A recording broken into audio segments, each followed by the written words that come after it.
Welcome to the Seven Figure Leaders podcast. This podcast was created to celebrate the success stories of seven-figure business owners, giving them a platform to share their insights and lessons learned in order to inspire other business owners. As well as that, it's an opportunity to build new connections. So if you're a seven-figure business owner or someone who works with seven-figure business owners and you're looking for introductions to potential stakeholders, strategic partners and clients, I'd love to hear from you or have you on as a guest and see if I can help make those connections for you. Just go to synergycfosolutions.co. That's synergycfosolutions.co and click podcast. And there you'll find the link to apply.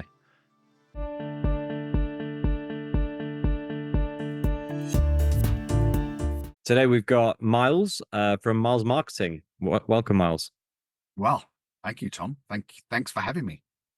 You're welcome. Pleasure to have you. So, best place to start. Why don't you give us a bit of a background as to who you are and what you do? Well, I mean, I won't give you the full plotted history, as I know my boyish good looks would not suggest that I'm of a certain vintage, but I have been doing marketing for over 30 years now. I suppose my career started back in the 1990s, obviously before you were born or when you were in sort of long trousers, short trousers, Tom. I worked for, I was lucky enough, I suppose, to work for Adidas UK as a category manager.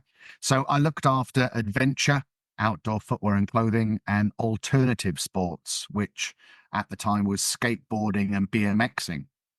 And little did I know that 25 years later, we'd be watching skateboarding and BMXing on the Olympics. It was something that was talked about within sort of the sport grassroots, within the sort of skateboard shops and the guys in the skate parks, but it was never thought that it would be structured enough to appear on TV. So yeah, that's been one of the highlights of the last few weeks, enjoying watching that sport sort of on the big screen and wow, how it's progressed in the last 25 years.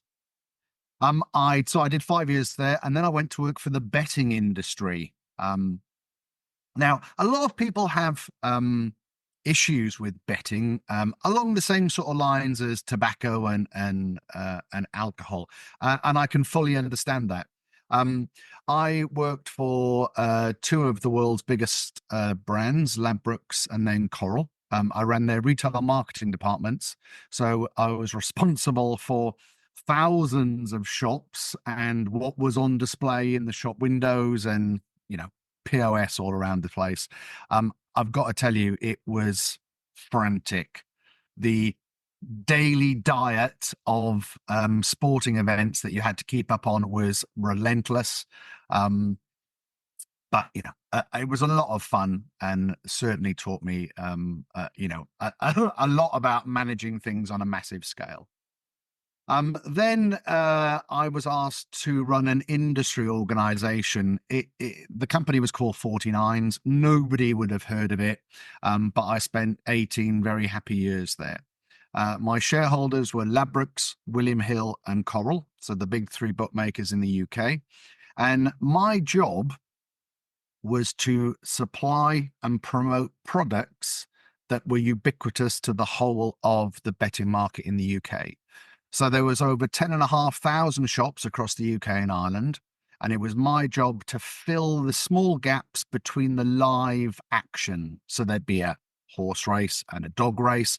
There'd be a few minutes in between that happening, and it was my job to fill it with a lottery style product or a numbers game. And in more recent years, I say more recent years, it was like 2001, which is obviously like a lifetime ago now. We invented something called virtual racing. Tom, I'm sure you don't frequent betting shops very often, but if you were to go into any betting shop in the land, you would see virtual events. So computer generated events on the big screen that you can bet on in exactly the same way as you would a live event. I'm guessing it was one of my sort of one of the pinnacles of my career was developing a product which these days grosses, I don't know, so at last count about £1.5 billion a year for the UK betting industry. So yeah, a lot of fun. And then Ladbrokes and Coral merged as companies about 5 years ago. And I took the opportunity to take a nice redundancy as I've been there for so long. And I set up Miles Marketing. So that brings us to the present day. I offer a fully outsourced marketing department function. So in essence, I work with the smaller business owners to pull together a marketing plan, and then I implement it on their behalf. So it's pretty much what you do, but on a marketing function. Um, I'm affordable, if you like. The businesses that I deal with don't need a full-time team. They generally need to have a consistent presence across their marketing, and uh, I'm going to say a safe pair of hands, someone that's experienced to get on with the projects that are needed, so that they can get on with what they do best. I also offer a range of bite-sized products. This is the gratuitous plug for my company. I offer a range of bite-sized products which are very much aimed at those that don't know where to start with their marketing, so the smaller end of the SME market. And they are short in terms of the time it takes to implement, and small in terms of the amount of money it costs. Okay. Wow. That's my opening gambit. That's the background. Um, Great. Lots of context there. So let's say, so firstly, is there a particular type of business that you like to work with or you tend to work with most? So, marketing and the principles of marketing apply to any business, Tom. However, I would always recommend to my clients that they focus on a particular area. When someone says, my target market is everybody, actually you're appealing to nobody. So I seem to have picked up a penchant for working with people that have dirty hands for a living. So engineering, construction, manufacturing. I find that my sort of straightforward, no nonsense approach is warmly welcomed by those kind of businesses, although I've helped businesses from all genres. Okay. And interesting you say that, because that's actually an area that I am focusing more on at the moment. So trades and construction. Mm. Um, those business owners generally tend to be experts at what they do, but not numbers people. So that's kind of there's a big difference to be made there. It's precisely what I found. They've generally built their business on the back of their expertise, making something, fixing something, developing something, and got themselves to a size where they now need to bring in expert help, but can't necessarily afford the, 80, 100 plus £1,000 a year for an experienced marketing director. Exactly. And so, okay, so let's go into a case study or a live example, if you like, so we can all get a bit of a taste of what you do. So let's say I'm a construction business owner. We're doing 2 million a year in revenue, and we decide, we decide that we need help with lead generation and marketing, and getting more of those initial calls for the sales team. What would I say to you, and what's the kind of process that you would take me through, and what would you do for me? So the first thing is to understand who your target market is, right? So depending on the size or the specialty of the construction company, there are actually specific construction lead generation companies out there.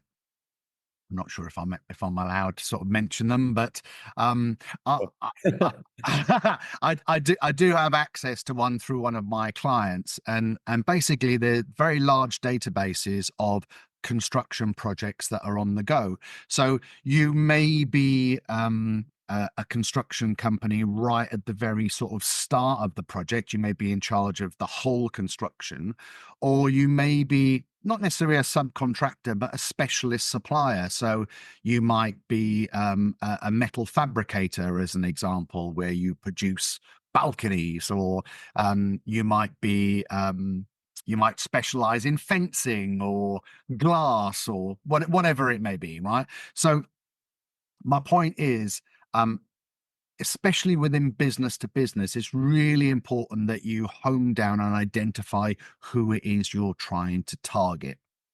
And the backbone of targeting those people is going to be a good CRM system. So customer relationship management.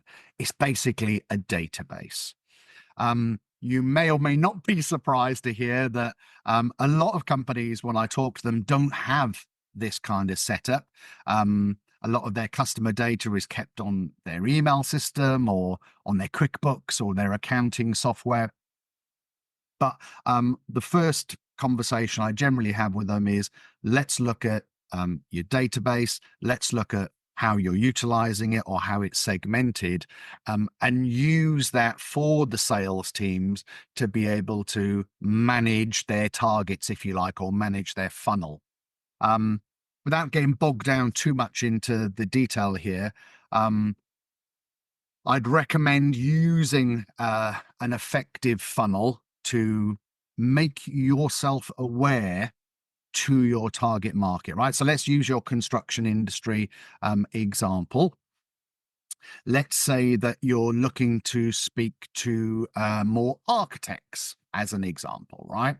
So you would find or buy a list of said architects, put them into your CRM system, and then move them through the funnel. So the first thing you might want to do is connect with them on social media, and maybe LinkedIn is the platform that you would do that. If they're a progressive architect, then maybe they've got a presence on Instagram or TikTok. We'll maybe talk about social media and what you should and shouldn't be on later on, but connect with them on that sort of level. And by that, Tom, I don't mean bombard them with DMs into their inbox, right? By that, I mean you follow them or you connect with them and start interacting or being social with them when they post and on their platform. The second thing that you can do is outreach via email. So within the funnel, you can send these people an email introducing your company and your services. And it's really important to remember that not everything needs to be digital. I know the youngsters are going to say everything happens online, but actually in this day and age, you can stand out quite nicely by sending something physical in the post. So it may be a nice bit of DM or direct mail. It may be a letter introducing yourself, or it may be your company brochure. So all of a sudden, we've got 1, 2, 3 little points of contact, and you may well keep churning the emails once a month, but then your sales team can put a phone call in to try and arrange a discovery meeting. And all of a sudden, there's something to talk about. Oh, we've been following you on LinkedIn and enjoying your content, or you would have received our email, or I hope you received our brochure last week. You can see where I'm going with this. So it's about knowing who you want to target and then specifically going after them. And the last thing I've got to say on targets or kissing a lot of frogs, Tom, is that you need to be persistent. Okay. Not every architect or your target that you speak to is going to be at the right stage in the buying cycle to engage with you. So you have to have a really thick skin and you have to just keep going and keep communicating with people. And that's where the CRM and the funnel sort of comes in, because maybe you make that phone call and they're on holiday. Well, then they get a follow-up email going through. Maybe you try them again in a month's time. It could take 3, 4, 6 months until you actually speak to who you need to. But in the meantime, they've become aware of you through the emails that are getting sent through. And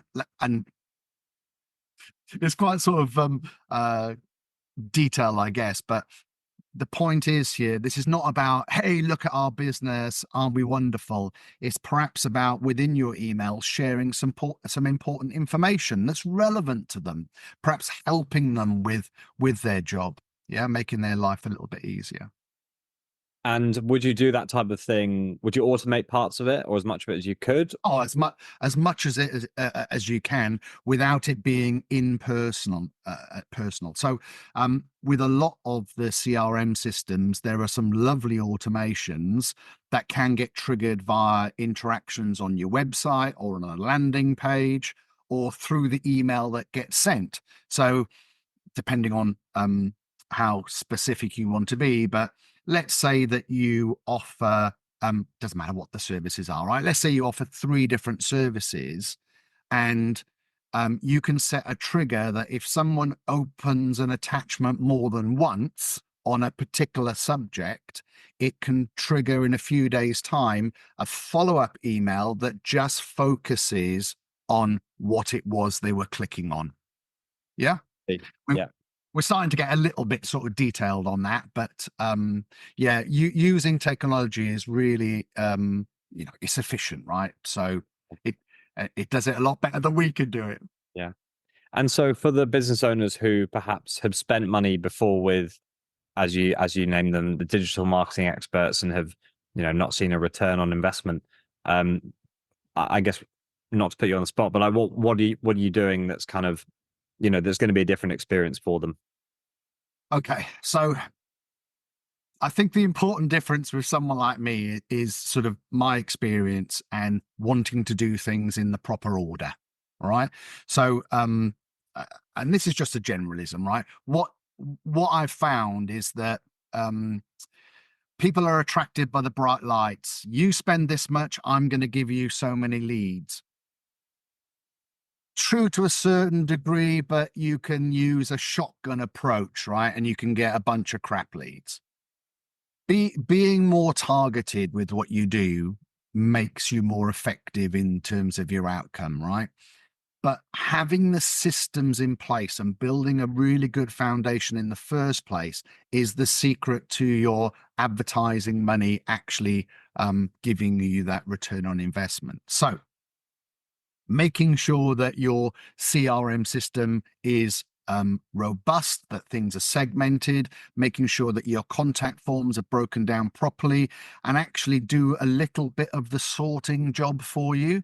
So when someone clicks on your advert, be it on Facebook or Instagram or Google search, where do they go? And if you just, and the lazy way of doing it is just sending them to your homepage, but your homepage is generally really crowded. So from a specific paid advert, you want people landing on a particular page that is designed to convert. It's got the I'm using all the abbreviations today. The CTA, the call to action, and its sole purpose is to get people to either enter their email or their phone number so that you can then follow them up specifically.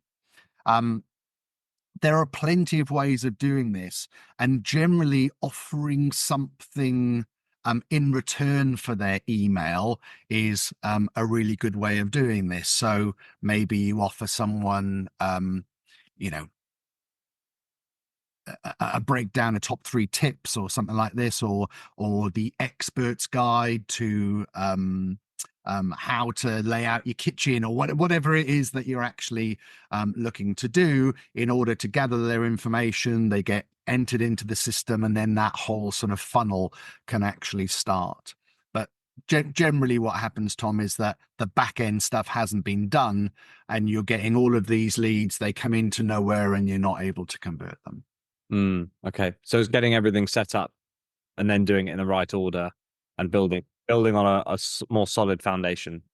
Yeah, look, absolutely. And the m- making sure specifically that the landing pages are going to work.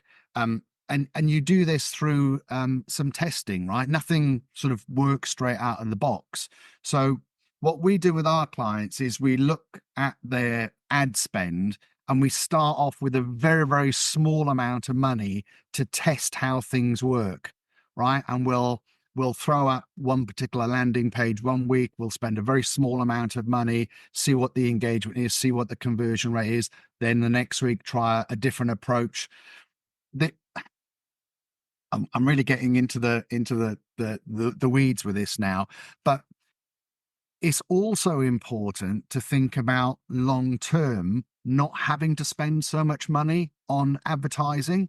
So using an approach, a content creation approach in construction, uh, side by side with your pay per click will mean in the future you can get found organically through search for whatever it is that you're selling. So I'll try and keep this brief for you for the viewers, but let's say that you're in a particular niche. You'll want to look at what are the questions that people are putting into a search engine in order to find the products and services that you offer. And there'll be a sliding scale on this, right? So just trying to sort of think of an example, but if you use something which is very ubiquitous and generic, then there's going to be a lot of competition and the cost per click is going to be quite high. But if you look at something that has sort of like a medium sized search volume, you might find that the affordability is there. But the key to all this is creating more content on your website around these subject matters so that you can have good quality blog article content or actual content on your individual pages, which answers those questions. And if you create enough of this, then the search engines will see your site as an authority in this particular area, and your articles will appear at the top of search, which after time means that you don't need to spend so much on pay per click. Yeah. And the last thing I'm going to say, Tom, is that it's after time. The SEO, or the establishing your website as an authority in its field, takes a long time, 6 to 8 months at least, for your articles to gain traction. Okay. Right? Wow, So very interesting. And so what are the biggest mistakes that you see people make? And I'm guessing it's along the lines of what you just highlighted. Yeah, but rather than putting words into your mouth, I'll let you answer it. Right, yeah. So the biggest mistakes I see people make are thinking they need to be on all social media platforms. That's the first one, right? So often I go onto people's websites, they're on Twitter, Facebook, Instagram, TikTok, Pinterest, LinkedIn, they've got the full suite. And when you look at their individual accounts, it's like 30 followers, 40 followers. They haven't posted on it in 3 months. Yeah. And my conversation with them is back to your target market. Who are you trying to target? Where are they active? And then forget about the rest. Yeah. I think it's more damaging to go onto a company's website and see that their Facebook page for their website's got 30 followers than it is if it's not there at all. So my recommendation to those companies is remove those social presences, because they're actually doing you more harm than good, and focus on the few that are going to hit your target market. You're much better off doing one social media, and you don't even, and the thing is as well, you don't even have to post, Tom. You can just go and be active and comment on other people's posts within your genre. Yeah. And if you become social, and let's remember that it's called social media, if you become social, you can actually get yourself a little bit of a following and traction from that as well. Okay, excellent. So that's one of the sort of the things that I see most common. The second thing is, I suppose people are impatient. They expect things to happen immediately and now. And, the vast majority of marketing takes a decent amount of time to gain traction.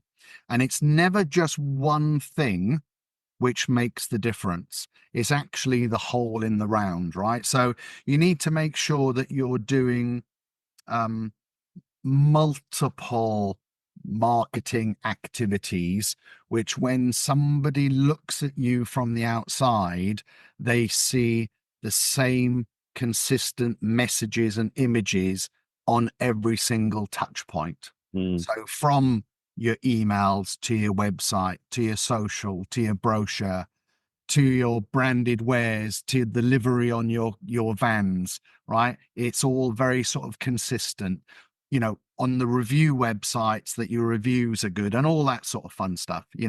People check you out quite a lot before they engage with you these days. Hmm. Yeah, definitely. And so, what tips would you have for a business owner, not necessarily in the construction space, but let's say it could be anything, professional services, other marketing agencies, someone like me, who is looking to improve their marketing, but doesn't want to invest in working with someone like you, Yeah. or is on a low budget. Yeah. Yeah, look, and these are some of the things that I generally start with people is, what's low cost or what's no cost, because you want to get some sort of traction with it before you believe that it's worth investing in, right? Yeah. So, right, what can I sort of say? Well, I can pull one thing to hand here, right? So, there's two things to hand, like promotional material. Okay, so people love a freebie. Mugs are and pens are really good freebies. Take them along to your clients or to the prospective meetings that you're going to, and leave them with them, because the one thing that a mug does is that it has dwell time. It hangs around, right? It's there for a long time. So it's very low cost. It costs just a couple of pounds to sort of produce these. But in terms of your brand being around, it's going to hang around for a long time. And the same with pens and pencils. The thing about a branded top is, all right, this might have cost me £8 or £9, but I can I've now got a uniform where I can wear this to my meetings as well. So, and again, it looks a little bit more sort of professional. Yeah. As far as where should you start with low cost stuff? Well, think about word of mouth, think about networking. When was the last time that you spoke to your family and friends about what it is that you do? When was the last time that you actually asked them if they know anybody that they think could do with your products or services, right? Because who wants to help you more than your family and friends? Yeah. But we don't take the time to do these things. Like your neighbors, I don't just mean like the neighbors in the road where you live, but maybe you've got a shared office or you're on an industrial estate. When was the last time you just went to say hello? Like, these sort of things, they are free, but people generally don't do them. As far as printed materials are concerned, you can produce, if you're a small business, you can produce maybe a flyer. It doesn't need to be cheap and horrible. You can go in for some quality in terms of the materials that you use, but go and knock on the doors, walk in, say hi. My name's Tom, and this is what I do, and open a conversation with people. Generally, the vast majority of businesses for small business owners comes from word of mouth. Yeah. From someone that you've met networking, or someone that you've done business with telling somebody else. So make sure that you've got the tools to pass those messages on, if that makes sense. Yeah. Certainly does. Miles, thank you very much. Is there anything else that you would like to share with the audience before we wrap up? I'm going to say sort of don't overthink it, especially as a small business owner. Generally, you are the brand, as it were, and a lot of people get bogged down with. I'm going to get shot down now by the branding experts, but ultimately, people buy from people. Spend a lot of time being worried about yourself and how you come across and building your reputation, and let your sort of brand follow that, if that makes sense. Yeah. Makes sense. And so for anyone who wants to get in touch with you, obviously if anyone's watching this on YouTube, they've got the the QR code there that they can scan. But for anyone else, we'll put a link in the show notes. Is there anything you want to give away that we can put in there? I don't have anything specific I can give away. I mean, I can direct you to my brochure, which is via my website, so we can have a link there, so you can have a little butchers at what I do. I think what I'd say to all of those viewers is thanks for watching. If you've got this far, lovely, right? You're doing great for our watch time on YouTube. But just get in touch. Ask a question. A conversation with me is absolutely free, Tom. And if you mention that you watched us on YouTube, then I'm more than happy to spend some time having a chat to you and answering any marketing questions that you have. Great. Well, Miles, thanks for sharing everything that you shared. Some very useful things there for anyone listening and for me. And anyone who wants to get in touch with Miles, it will make it very easy to do so. So thanks again. Lovely. Thank you, Tom. It's been... Thanks for listening. As I mentioned at the beginning of the episode, this podcast was created to celebrate the success stories of seven-figure business owners, giving them a platform to share their insights and lessons learned in order to inspire other business owners. As well as that, it's an opportunity to build new connections. So if you're a seven-figure business owner or someone who works with seven-figure business owners and you're looking for introductions to potential stakeholders, strategic partners and clients, I'd love to hear from you or have you on as a guest and see if I can help make those connections for you. Just go to synergycfosolutions.co. That's synergycfosolutions.co and click podcast. On that page, you'll find the link to apply.